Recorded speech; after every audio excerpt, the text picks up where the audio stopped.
कल्पवृक्ष इच्छाओं की दिव्य वृक्षिक था। समय के पहली बार चलने से पहले, नदियों के बहने से पहले और देवताओं के स्वर्ग बनाने से भी पहले केवल एक असीम ब्रह्मांडीय समुद्र था। वो एक विशाल, उत्तल शून्य था, असीम संभावना और आदि ऊर्जा से भरा हुआ। फिर घटित हुआ समुद्र मंथन की लीला। देवताओं और भयानक असुरों ने अमृत की खोज में उस अमृतमय समुद्र के किनारे एकत्र होकर मंथन आरंभ किया। मंद्राचल पर्वत को मंथन की मथनियल और वासुकी नाग को रस्सी बनाया गया।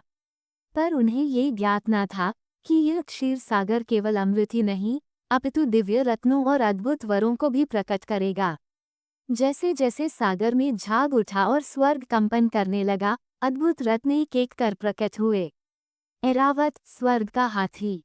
कौस्तुभ मणि, जिसे भगवान विष्णु ने अपने वक्ष पर धारण किया।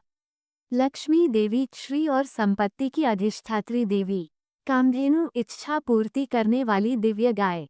धन्वंतरी, आयुर्वेद और चिकित्सा के देवता।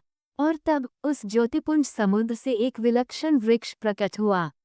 उसका तना स्वर्ण सा चमकता था, पत्ते पन्नों से दीप्त थे और उसके फलों में तारों की सी आभा थी। यह कोई साधारण वृक्ष न था, ये था कल्पवृक्ष, इच्छाओं का वृक्ष, दिव्य दाता, संपूर्ण इच्छाओं की पूर्ति करने वाला देव वृक्ष। कल्पवृक्ष केवल सुंदर नहीं था, वह दैवी ऊर्जा से जीवित था। उसकी जड़ें अदृश्य लोकों में फैली थीं, भौतिक और आध्यात्मिक लोकों को जोड़ती हुईं। उसकी शाखाएं आकाश को छूती थीं, जिन पर वह सब कुछ फलता था जिसकी कल्पना भी कठिन थी। सोना और रत्न, चिरयौवन के फल, सभी लोकों का ज्ञान, आत्मिक शांति और मोक्ष, प्रेम और परिवार तक, जो कुछ भी मन चाहे कल्पवृक्ष प्रदान कर सकता था, परंतु सभी को नहीं, केवल उन्हें जिनका हृदय शुद्ध हो, जिनकी भावनाएं निस्वार्थ हों और जिनकी भक्ति सच्ची हो। क्योंकि कल्पवृक्ष कोई इच्छा पूरी करने वाली मशीन नहीं था, वह तो स्वर्गीय आशीर्वाद था, संतुलन, संपन्नता और अनुग्रह का प्रतीक। देवताओं ने उसकी दिव्यता से आनंदित होकर उसे स्वर्गलोक के रमणीय उपवनों में स्थापित किया। वह वहां इंद्र, देवताओं के राजा, की देखरेख में खिला फूला। कल्पवृक्ष स्वर्ग का आत्मा बन गया, उसकी सुगंध से आकाश सुवासित हुआ और उसकी छाया में ऋषि मुनि तथा देवगण शांति पाते। कल्पवृक्ष कोई एक कथा नहीं है, ये तो अनेक शास्त्रों और परंपराओं में प्रतीक रूप से वर्णित है। भागवत पुराण में इसका वर्णन इंद्र की अमरावती नगरी की भव्यता में आता है।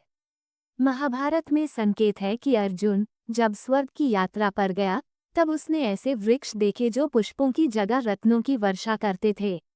जैन धर्म में कल्पवृक्ष की भूमिका और भी गहन है। आदिकाल में जब कर्म बंधन नहीं था, तब कल्पवृक्ष स्वयं हर आवश्यकता को बिना कहे पूरी कर देते थे।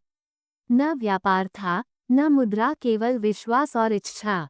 बौद्ध परंपराओं में भी ऐसे वृक्षों का उल्लेख मिलता है जो इच्छाओं को पूरा करते हैं। ये दर्शाता है कि कल्पवृक्ष का विचार किसी एक परंपरा तक सीमित नहीं, बल्कि संपूर्ण मानव चेतना में बसा हुआ एक दैवी प्रतीक है।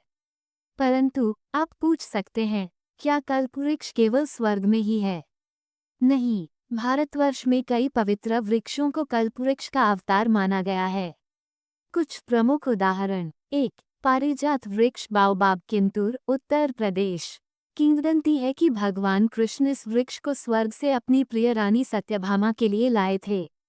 आज भी यह वृक्ष वहां स्थित है, प्राचीन, विशाल और चमत्कारी। श्रद्धालु इसकी छाया में मनोकामनाएं कहते हैं। 2. बरगद का वृक्ष, वटवृक्ष, फिकस बेंथालेंसिस। अमृतत्व और आश्रय का प्रतीक, ये वृक्ष भारत के अनेक भागों में पूज्य है। इसकी छाया में ऋषि मुनियों, देवियों और यमराज तक का वास रहा है। कई इसे भी कल्पवृक्ष का रूप मानते हैं। 3. अश्वत्थ वृक्ष, पीपल, फिकस रिलिजियोसा। भगवद गीता में श्री कृष्ण कहते हैं, वृक्षों में मैं अश्वत्थ हूँ। इस वृक्ष के नीचे ध्यान करने से ज्ञान, मोक्ष और आंतरिक समाधान की प्राप्ति होती है, ठीक कल्पवृक्ष की भांति। 5. आज भी श्रद्धालु कैसे करते हैं कल्पवृक्ष की पूजा? आज भी लोग पवित्र वृक्षों के तनों पर लाल धागा बांधते हैं और पत्तियों में अपनी इच्छाएं फूंकते हैं।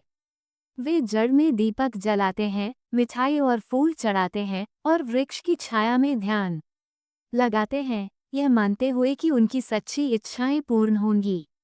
कुछ प्रमुख पर्व जब विशेष पूजा होती है।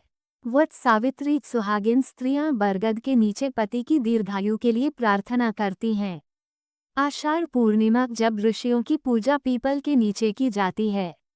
कार्तिक मास जिसमें विशेष वृक्ष पूजा की परंपरा है। कल्पवृक्ष आज भी जनमानस की आस्था में जीवित है, एक स्मृति की ईश्वर दयालु है, परंतु आपकी शुद्धता की परीक्षा लेता है।